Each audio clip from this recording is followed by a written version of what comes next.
welcome the man we're all going to have to learn to call Doctor, Max Smith.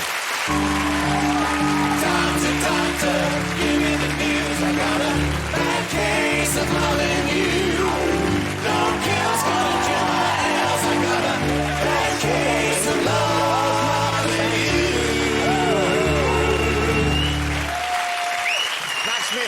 Max Smith. Yo, hello everyone. There's a whole audience here. It's a whole audience here, Yeah. and many of them, like me, are very excited to meet you properly. Well, that's a... Thank you very much for saying so. We're excited because, of course, you are now the Doctor. I am. What a thing that must be. What a change in your life already, even though we haven't seen the shows yet, even though the impact hasn't been felt. When did you audition for this role? When and how did you find out you got it? Well, my mum randomly texted me saying, you should be the next Doctor, about a sort of week before my agent called me and said, do you fancy auditioning for the part? And so I said, yeah. And then I went for 2 kind of secret auditions where you have to sign in. Yeah, they've got to keep them secret. It's a big interest in this. Yes.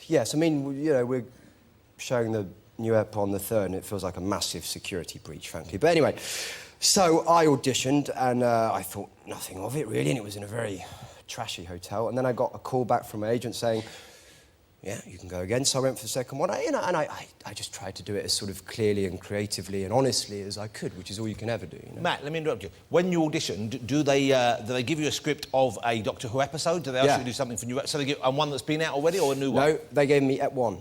So they gave you something from the new series? Well, you know, first it was just some sides and then it was the whole ep. And I read it because I was part of that barren age where it wasn't on TV. Yeah. The dark years, we call them. The dark years. What were they doing, right? Come on, it's Doctor Who, it's the best. Anyway, I digress. Anyway, so I got the part, and then I found out, and then, of course, I couldn't tell anyone for 3 months. So they told you had the part, and you couldn't tell anyone? You couldn't even tell family? They didn't want you to tell friends? friends? I told my mum, my dad, and my granddad. I told him on Christmas Eve, and, you know, he was very excited, and my sister. But that was it. That was literally it. So you have to keep it quiet? Yeah, of course. How great to be the new Doctor. How excited are you? Oh, man, I'm thrilled. I mean, I don't know, to my mind, it is pretty much the best part in British televisual history, isn't it? I think. And, of course, you know, what's really, truly incredible about it is that you're not bound by space or time or logic or genre. So, as an actor, it's sort of infinite, really. Because you can do it, you can be a Shakespearean character in it, you can also be in the far-flung future, you can even be a different character. I mean, in the David Tennant years, of course, and sadly they're over, and he was a tremendous Doctor. He was wonderful, you know. As was Christopher Eccleston as well. I loved Chris as well, I thought Chris was great, But there was one small story strand where he'd completely forgotten he was the Doctor. Who? David did? Yeah. In the show, you mean? Do you not watch the series?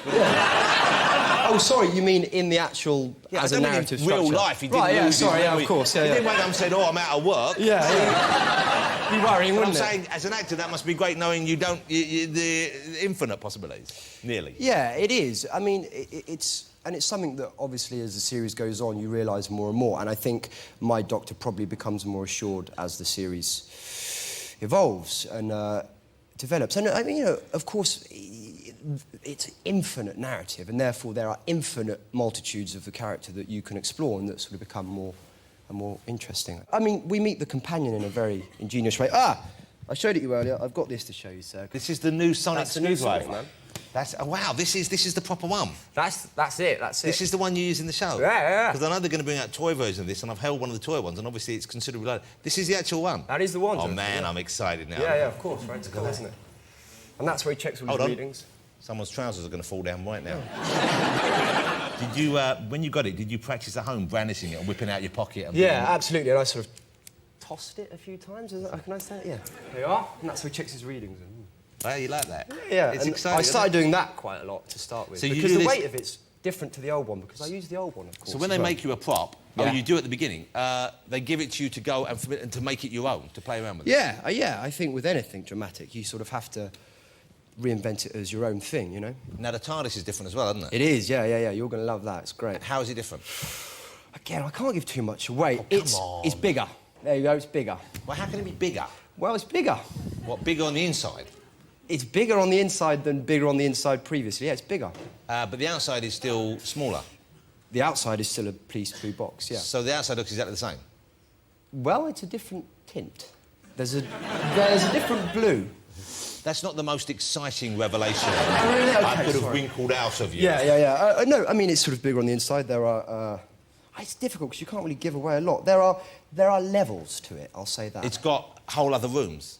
Oh, yes, it's got whole other rooms, yes. It's got a pool and a library and... It has got a library, hasn't it? Yeah. Is there like a hot tub in there for like smoochy nights? For alone time with me and Amy, yes. Yeah, and so Amy is the new companion. Yes, the lovely new companion played by Karen Gillan, who's Karen Gillan, a a lovely dream. young actress, and they've gone for a ginger lady again. They have, yes, a fiery red. Is this a kind of like a proactive thing? They're trying to welcome them back into the bosom of... No, because a ginger person gets a bad time, can get a hard time in the UK, the Right, ginger okay. mingers. And now they're saying, that's what people call them.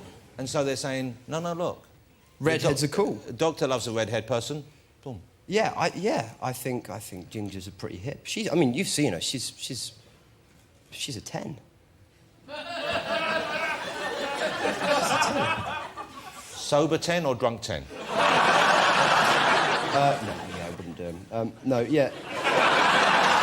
No, it's a joke. We have a clip. I couldn't be more excited about this. This is a sneak peek at a scene which I think is in episode 6. So, I can tell you about Ep 6 then, eh? You know, Well, yeah. once we've seen this, yeah. but Okay. before we do, how many are there in this series, and how many have you finished shooting them all already? Yeah. So you finished shooting all of them? We've shot 13, and so we've done all 13, and it's strange, you know. You spend your, because it takes up all your time. Just the line learning is extraordinary. So it's strange now to suddenly hand it over, and people are gonna. So you can relax a little bit. Yeah, well, I guess so. Yeah. Okay, let's have a look. This is from episode 6. Can you tell us anything about this? Do you want me I to... can. This episode is called Vampires in Venice. And you didn't shoot it in Venice, presumably? No, we shot it in Croatia, which doubles up rather superbly for Venice, I must say. So you shoot some in Wales, and then you do go to parts of Croatia or... Some stuff is on location, yeah. And we went to a forest called Puzzlewood, and we went to Stonehenge. So, so there's a Druid episode. Yeah, which is rather glorious. And we got to go in the middle of it, which was... Were you remotely tempted to carve your initials with one of them? Absolutely. I wanted to climb on one, but they weren't having any of it. Yeah. Doesn't that look great?